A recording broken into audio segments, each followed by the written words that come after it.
ठीक है, आइए वृंदावन के हृदय में उतरें, जहां हवा भक्ति से झिलमिला रही थी और ताजे घी की सुगंध जंगली फूलों की मीठी खुशबू के साथ मिल रही थी।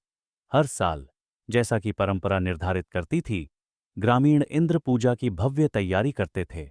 जो इंद्र, आकाशीय देवताओं के राजा, वर्षा और तूफान के संचालक को प्रसन्न करने का एक अनुष्ठान था। नंद, गांव के मुखिया, बुजुर्गों के साथ सावधानीपूर्वक प्रसाद का आयोजन करते थे। सुगंधित चावल, समृद्ध करी और मिठाई, सभी दिव्य राजा को संतुष्ट करने के लिए अभिप्रेत थे। लेकिन एक छोटा लड़का, मुश्किल से 7 साल का, जिसका नाम कृष्ण था, उत्सुकता भरी निगाहों से तैयारियों को देख रहा था। वह अपने पिता और बुजुर्गों के पास गया। उसकी आंखें कोमल जिज्ञासा से भरी हुई थीं। पिताजी, उसने अपनी स्पष्ट और गुंजायमान आवाज में पूछा, हम इंद्र को ये विस्तृत अनुष्ठान क्यों अर्पित करते हैं? क्या हमारी गायें, हमारी भूमि और गोवर्धन पर्वत ही वास्तव में हमें नहीं पालते हैं? गायें हमें दूध और मक्खन प्रदान करती हैं, भूमि फसलें प्रदान करती है, और गोवर्धन पर्वत हमें हरे भरे चरागाह, औषधीय जड़ी बूटियां और हमारी आग के लिए लकड़ी प्रदान करता है। हमारा भरण पोषण सीधे उनसे होता है। उसने अपनी बात जारी रखी। उसके शब्द गहन ज्ञान से भरे हुए थे। हमारे कर्मों के फल, हमारा कर्म, हमारे भाग्य को निर्धारित करते हैं। प्राकृतिक घटनाएं, दिव्य इच्छा द्वारा निर्देशित, अपने पाठ्यक्रम का पालन करती हैं।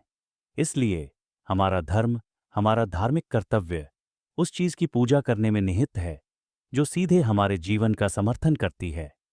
आइए गोवर्धन पर्वत का सम्मान करें, जो हमारी समृद्धि का स्रोत है। ग्रामीण कृष्ण के अंतर्दृष्टिपूर्ण तर्क से प्रभावित होकर तुरंत सहमत हो गए। उन्होंने प्रचुर मात्रा में प्रसाद के साथ एक शानदार भोज, गोवर्धन पूजा तैयार की। उन्होंने जीवंत फूलों से पहाड़ी को सजाया, श्रद्धा के साथ इसकी परिक्रमा की और पवित्र भजनों का जाप किया। फिर कृष्ण ने अपने दिव्य रूप को प्रकट करते हुए खुद को गिरिराज, पर्वत देवता घोषित किया। उन्होंने सभी प्रसाद स्वीकार किए, असीम आनंद के साथ भोजन का उपभोग किया, अपनी दिव्य प्रकृति का प्रदर्शन किया, जबकि अधिकांश पर्यवेक्षकों के लिए एक साधारण चरवाहे लड़के के रूप में दिखाई दिए। आकाशीय क्षेत्र में इंद्र इस तमाशे को देखकर क्रोध से भर गया। उन्होंने इसे एक गंभीर अपमान, अपने अधिकार के लिए एक सीधी चुनौती के रूप में माना। ये नश्वर मेरी पूजा को त्यागने की हिम्मत करते हैं? वह गरजे, मैं उन्हें एक ऐसा सबक सिखाऊंगा जिसे वे कभी नहीं भूलेंगे। उन्होंने संवर्तक बादलों, विनाशकारी बादलों को बुलाया, जो ब्रह्मांडीय विघटन के लिए आरक्षित थे, और उन्हें वृंदावन पर एक विनाशकारी तूफान लाने का आदेश दिया।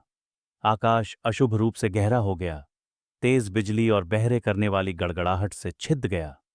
मूसलाधार बारिश हुई, भूमि में बाढ़ आ गई, और चट्टानों के आकार के ओले ने गांव को तबाह कर दिया। यमुना नदी उफान पर थी, सब कुछ अपने रास्ते में निगलने की धमकी दे रही थी। ग्रामीणों को भयभीत और उनके घरों और मवेशियों को खतरे में देखकर कृष्ण पूरी शांति के साथ गोवर्धन पर्वत के पास पहुंचे। एक दिव्य प्राणी की सहज कृपा के साथ उन्होंने अपनी छोटी उंगली के सिरे से पूरे पर्वत को उखाड़ दिया। उन्होंने इसे जमीन से ऊपर उठाया, वृंदावन के ऊपर एक विशाल सुरक्षात्मक चंदवा बनाया। आओ, उन्होंने अपनी आश्वस्त आवाज में कहा, अपने मवेशियों और सामानों के साथ गोवर्धन पर्वत के नीचे शरण लो। ग्रामीण चकित और राहत महसूस करते हुए, उग्र तूफान से शरण पाते हुए पर्वत के नीचे भाग गए।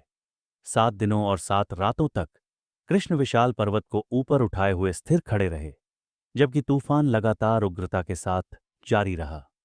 ग्रामीणों ने कृष्ण को विस्मय से देखा, जिन्होंने थकावट या तनाव का कोई संकेत दिखाए बिना एक चंचल व्यवहार बनाए रखा। इंद्र ने अपने आकाशीय शस्त्रागार की पूरी ताकत को उजागर करते हुए तूफानी बादलों को और भी तेजी से बरसने का आदेश दिया। लेकिन बारिश कितनी भी निर्दयी क्यों न हो, गोवर्धन पर्वत के नीचे का क्षेत्र पूरी तरह से सूखा रहा। तूफानी बादलों ने अपना पानी समाप्त कर दिया, हवाओं ने अपनी ताकत खो दी, और फिर भी कृष्ण अचल खड़े रहे। अंत में इंद्र ने अपने प्रयासों की निरर्थकता का एहसास करते हुए कृष्ण की दिव्य शक्ति को पहचाना। उसका अभिमान चकनाचूर हो गया। उसने स्वीकार किया कि यह चरवाहा लड़का भगवान के सर्वोच्च व्यक्तित्व के अलावा कोई नहीं था। उसने तूफानी बादलों को वापस ले लिया और आकाश साफ हो गया। विनम्र और प्रबुद्ध इंद्र सुरभि पवित्र गाय के साथ अपने आकाशीय निवास से उतरे। वह हाथ जोड़कर कृष्ण के पास गया और अपनी अहंकार को स्वीकार करते हुए और कृष्ण को सर्वोच्च भगवान के रूप में पहचानते हुए क्षमा और प्रशंसा की प्रार्थना की। कृष्ण ने इंद्र को क्षमा कर दिया, लेकिन उन्हें विनम्रता के साथ ब्रह्मांड की सेवा करने के उनके कर्तव्य की याद दिलाई। सुरभि दिव्य गाय ने कृष्ण का दूध से अभिषेक किया और इंद्र ने उन्हें गोविंद गायों के रक्षक के रूप में ताज पहनाया। तूफान शांत होने के बाद कृष्ण ने धीरे से गोवर्धन पर्वत को उसकी मूल स्थिति में वापस रख दिया।